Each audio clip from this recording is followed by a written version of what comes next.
In this Cultivate training video, I'm going to cover email campaigns. Now there's two types of email campaigns. There's the one-off email campaigns where we send it to a select group of people one time, and then there's what we call the drip campaigns. The drip campaigns is where you're able to send different messages after a certain period of time has passed to the same group of people or a new group of people. The drip campaigns will be covered in a more detailed version later, and if you're wanting to set up a drip campaign, it is highly recommended that you reach out to your App Vault Client Service Manager, as they'll be able to help you with the more in-depth process of setting up a drip campaign. In this video, I'm going to focus on sending out one single email campaign. When I first log into Cultivate, I'm going to click on the Campaign tab. You'll then be presented with a Create a Campaign, Email Editor, and Email Metrics.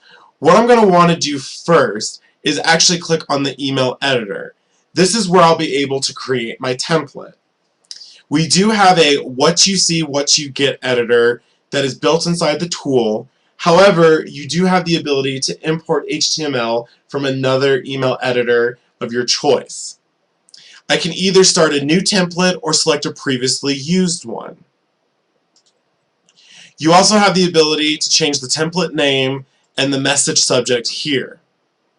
Once I pull up a template, in the What You See, What You Get editor, I can come in here and make any changes. So for example, if I would like to delete this paragraph and then put my own new material in, I can do so just like a word editor. If I'm importing HTML, right here along the top here is the Show Source icon. I click on that, and this is where I'm going to be able to copy and paste any HTML, or I can edit this template via HTML for those HTML gurus out there.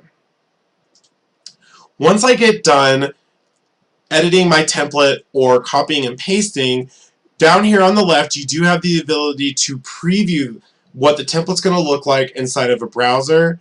You also have the ability to send yourself a test email, so that way you can test it out on either Gmail, Yahoo, Outlook, etc. Once I get done setting up all of my templates, I can click Save and then go back to creating a campaign. You also have the ability to hide unused templates. So let's say that there's a template that I am no longer going to use. I can click this Hide Template button here in the bottom left and select which templates are viewable and which ones are not. If I go back to the Create Campaign tab, I can now either start a new campaign or pull up a periodic campaign that's currently still going, or a one-time previous campaign, so that way I do not have to recreate the wheel. In this example, I will start a new campaign. On the left here, this is where those folders come in handy, where I can tell the computer where do I want this message to be sent to. You do have the ability to select multiple folders, and as you notice, as I select more folders, down here where it says total recipients, my number goes up. So currently, if I have these folders selected, my message is going to be sent to 3,357 recipients. Next, I want to send out a campaign name. Then I want to put a from name. You want this to be your name. So that way, when a job seeker opens up the email, it's a very personable message and not coming from a generic talent community solution. You also want to make sure that you put your reply to email address. So that way, if a job seeker that receives your email campaign would like to reply directly to you, they know which email to reply back. Schedule, you have the option to either do one time only or an ongoing / drip campaign. In this example, we're going to stay with one time only.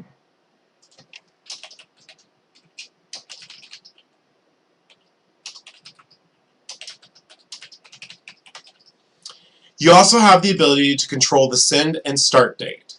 So that way I can either select the current day, or I can set all of my campaigns up, say let's say at the beginning of the week, so that way I know that when that day and time comes down later in the week, the system will automatically send it out. Over here on the right is where I'll be able to select which time of day. You will notice that this is done in military time. The system also reflects the current time zone where you set this up. So if I select 21:30 hours and I'm in the Eastern time zone, that is when it's going to base off the send and start time.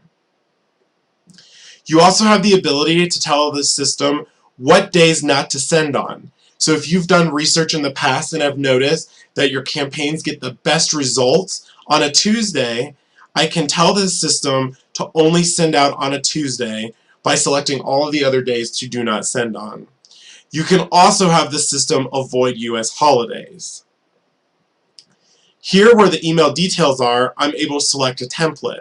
This is where you will select your template and then I'll click Save.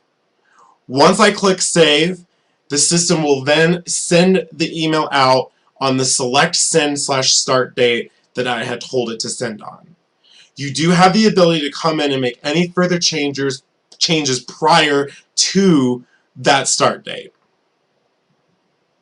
If you would like to cancel one that has already been scheduled, you have the ability to come back in, select your campaign, and under schedule click off and then hit save. That will then tell the system do not send out an email campaign. This concludes this Cultivate training video on email campaigns, one off.